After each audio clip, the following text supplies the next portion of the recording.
aking pagkakaalam ay nabanggit niya si dating Pangulong Duterte, kinukwento niya about this. So, tama naman na masamang damo ang pagkakadescribe niya sa kanyang ama. Ilang sukuha kay ningo nag-SBP Sara nga masamang damo, matagal mamatay. BBM. I talk to my where the Hawa na! Ang reply ana mga higala, ang reply ato, grabe, sukuan la. Nakayelo na. Oo, katong isa ka daw Mount Apo ang ilong ba? Daw binalukan ba? Sige. Siya sa una, siya para lubos-lubosin natin to. Di man gina magsugod sa kuan, di man na magsugod dito sa unsa ni? Downloading pa. Anti-clear na lang una, anti-clear. Ready na si anti-clear. Anti-clear, imo na. XFM Katropa. BBM. Dahil sino ba ang umamin na siya ay pumapatay? Sino rin ba ang umamin na siya ay nagnanakaw ng pondo ng bayan? Sino rin ba ang umamin at tingin po natin ito ay nasa lahi na nila? Sino ba ang umamin na may assassin? Sino ba ang gumagamit ng marijuana habang siya ay presidente na? Yan naman ay inamin lahat ng kanyang ama. So maybe tama ang pangulo, tama ang vice presidente sa pagkaka-describe sa kanyang ama na Mas tama ka kagitawag na mo pangulo si Sara. Matagal mamatay. Yan. Ang pangulo naman nung siya nagkasakit at mukhang maraming humihiling na siya ay mawala na dahil maraming gusto na siya mawala sa pwesto. Anong sabi ng pangulo? Huwag naman kayong masyadong excited. Yung mga nagmamadali lang siguro na makapwesto. Yan ang humihiling na mawala ang Pangulo. Pero ang sabi ng Pangulo, huwag kayong excited. Ma'am, what do BBM? Sa aking pagkakaalam ay nabanggit niya si dating Pangulong Duterte, kinukwento niya about Okay this. na. Ay palabi So, kay tama naman, abi nimo kining minuto, segundo sa radyo. Ko importante. Abi na ka sa una mga higala. Matimbaya lang ka sa radyo. Kuha na kayo ka na bang murag langit na ba? No? Mag-greet ka mga higala, ma-mention imong pangan, pakikagsikata na nako ay. Unang uban bito, anaga puyo sa radyo, manawag, magkuha, no, mag-caller. Kuha yun, yan bang karon sayang man kaayo og ipadungog na to, man, tagalan na to gamay si Anti-Claire. So, ingon siya may gala nga. Suku ang Perlas Quadra. Ay, lagi mo kadaba. Nausa may tawon mo. Ay, lagi mo palabig padaan ang inyuhang mga gipang bati diya yung tawon. Relax lang. Gamitig R ba? Gamitig R. Relax lang. No, ingos clear mga igala nga si Digong Kuno ang masamang damo. Mga katropa. Usay issue nila nga si BP Sara ningon man nga murabag ay mo kabalaka dugay pa tong akong amahan mamatay ana ba at sus Ginoo ko wag gyud sila mga igalas mga Bisaya ba no no wag gyud sila mga igala kaapa sa humor natong mga Bisaya no panapalalitan matunog ka mga higala og bildo matunog kag bisag unsa diha matunog kag mahait nga dumpol unsa ba kaha no? Maidlot nga dumpol di.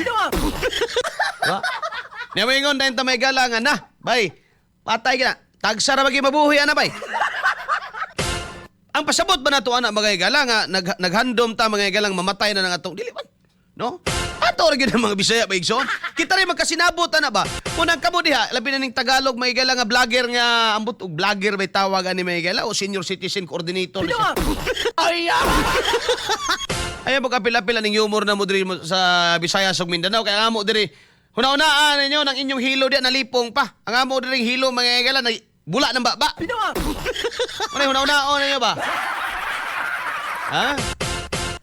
Ang inyong hilo diha nalipong pang amo diri wa noy gabuha ng babaw eh. Nagtuktuwak na? I talk to my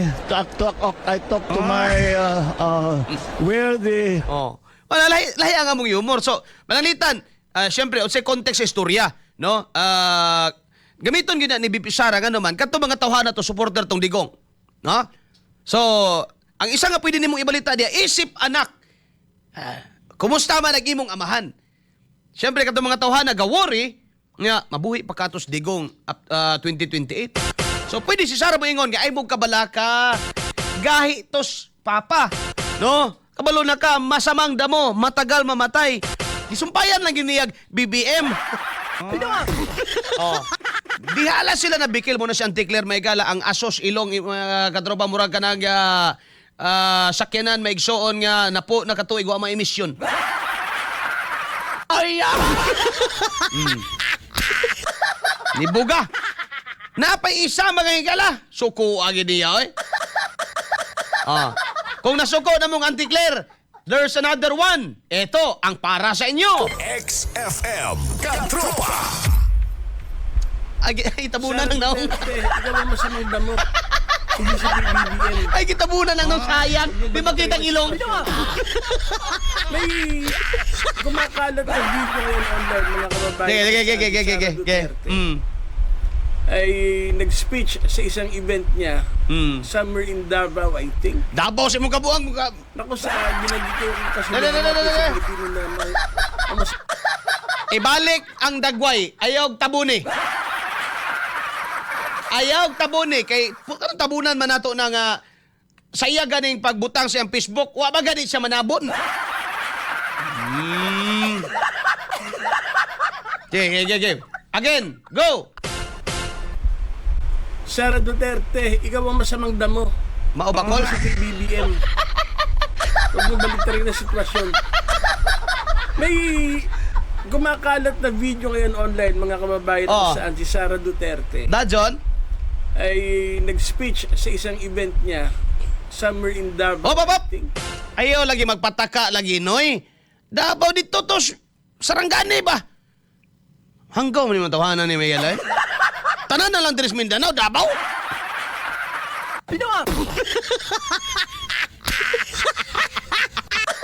Wag jud sila idea da ay may galag unsa ta diri sa tinuod lang ha.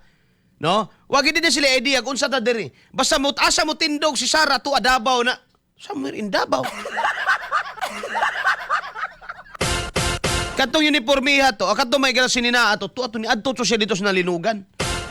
Murag diri yata sa Davao Occidental, no? Somewhere in Davao. Ya. Basig sa jazz to. Oh, Davao City din ang jazz.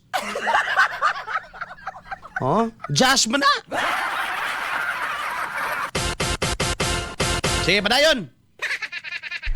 Naku sa binanggit niya yung kasabihan natin sa Pilipino na ang masamang damo tagal mamatay, tapos ang ibig sabihin daw ng PBBM. Sa aminin o hindi ni Sara Duterte at ng mga panatiko niya ang natitira, si PBBM unang-una walang ginawa masama sa kanya. Mo? Sa aminin niya at hindi. Pinagtanggol pa nga siya noon ni PBBM eh. Kung maalala nyo noon, nagsisimula pa lamang umugong-ugong ang usap-usapan na pinagbabala na siyang i-impeach ng ilang mga kongresista dahil sa sunod-sunod na katarantado na bubunyag na sa OBP, pati na sa DepEd. Nagsalita sa PBBM, sa media, I don't want her impeached. Mao? Mula noon hanggang ngayon, kahit minsan, walang binitiwang paninira si PBBM kay Sara. Si Sara ang puro paninira, puro kasinungalingan ang ginagawa kay PBBM at sa gobyerno. Simpleng example na lang, mga kababayan. Yung 20 pesos per kilo na bigas. Isang araw or dalawang araw bago magsimula ang pagbibenta noon, nagyabang si Sara ng insulto. Yung daw ganun kaburang bigas, 20 pesos per kilo. Para sa baboy lang daw yun, para sa hayop. Hindi daw siya kumakain ng ganon. Okay, nagap, Hindi tanggalan na raw nagap. kayo gusto ng High blood ta na. Stoy. Ngita sa bug vlogger mga igala nga kanang kuan oy. Ako di man ko gwapo mga igala pero Tay. Okay sa may apo ani hiposa ng inyong lolo ay inyong paistoryahan diya. Wala jud tao nagkadimao. Pila pod. Pila pod ka no? Sige, di tadiya kay Makawa naggana may gala sa atong programa. Wilma Flores, maayo man napakungo ng ulo ng tawhana og siridon, taas pod og kata kang iyang ilong. Aray, mamadamay mapunta na. Ay, binuang niya, Pads. May buntag diha ni Father Paul Pueblas. No? May buntag diha, Pads. No? Pinirisong tibay din na, Pads. Ang pautan na kay na kong tatay, pila pod tay. No? Ay, wa man gani kagabalo nga. Tanan na lang dabot. Dabaw na lang yun imong pananaw. Antin tanan. Pastilan. Di na tamo duelan ay. Aguba akong kamada ng tiguang may ilan. Ay, Ano ginion nga, respeto na lang. Kay gabaan ta. Binuang!